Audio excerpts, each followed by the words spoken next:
Les membres du jury ont été séduits par son graphisme épuré, moderne, dynamique, avec de très jolies planches, sans trop de texte, et au lettrage fluide, permettant au lecteur d'entrer très facilement dans le récit de cette belle aventure.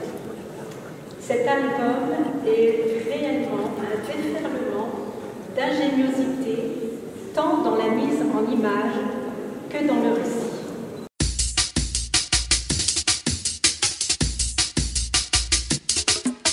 J'ai eu juste le souffle coupé, tout simplement. Elle m'a dit bon, je vous rappelle un peu plus tard, parce que j'étais juste incapable de parler. J'étais à la fois surprise, très heureuse et pleine de gratitude aussi. En état de choc profond. En état de choc. Tellement en état de choc profond qu'elle m'a appelé tout de suite pour partager la nouvelle. J'ai pas pu décrocher le premier coup parce que j'étais coincé dans le RER. C'était au pic des grèves parisiennes. Non, je pouvais pas garder ça pour moi, je l'ai appelé immédiatement, bien sûr.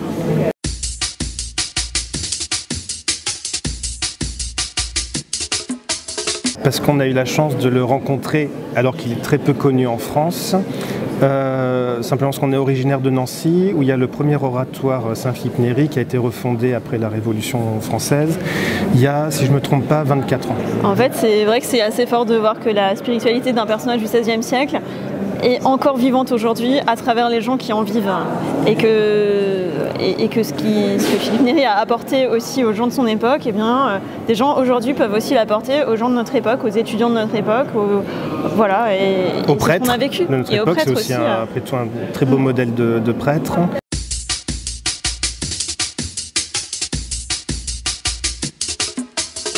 Je trouvais que c'était un peu long. C'est moi qui ai réussi à faire passer ce titre.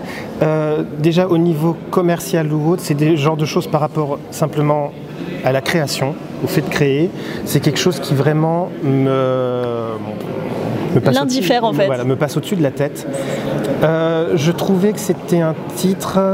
Déjà, j'aime bien ce type de titre. Il y a un peu une sorte de prosodie dedans, c'est presque un peu poétique. Vous avez à chaque fois un élément, l'élément suivant, toujours un peu plus long, de lys, d'azur étoilé et d'un cœur enflammé. Ça reprend le blason de Saint-Philippe Néri.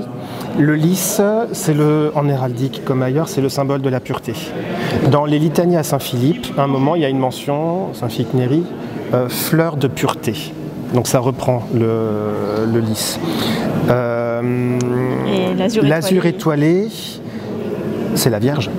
Et donc c'est ce titre-là, déjà je trouve qu'il est cohérent avec la BD. Il y a un côté, pas poétique, mais le fait comme ça de se balader avec Saint-Philippe Néri, jusque sur les toits de Rome par exemple. C'est aussi un résumé, une synthèse de Saint-Philippe Néri. Sa pureté, sa vocation à Marie. Dans sa modestie extrême, il n'a jamais voulu admettre être le fondateur de l'oratoire. Il a toujours dit, c'est la Vierge, par exemple. Donc c'est un titre qui en fait condense tout ce qu'on a voulu mettre dans cette BD et en même temps le libère, le fait exploser. Moi je trouvais ça pas très vendeur, il m'a dit mais on s'en fiche que ce soit pas vendeur. Est-ce que c'est le but de vendre ou le but de dire vraiment ce qu'on veut dire ? Notre projet d'emblée n'était pas vendeur pour plein d'éditeurs parce qu'il n'est pas connu. On avait voulu leur dire comme ça il sera connu grâce à vous, non il n'est pas connu, donc c'est le serpent qui se mord la queue, donc on n'en était plus à un titre près.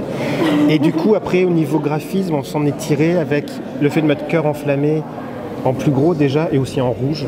Après tout, le cœur enflammé, c'est le cœur enflammé de l'Esprit Saint. Le rouge, c'est la couleur de l'Esprit Saint.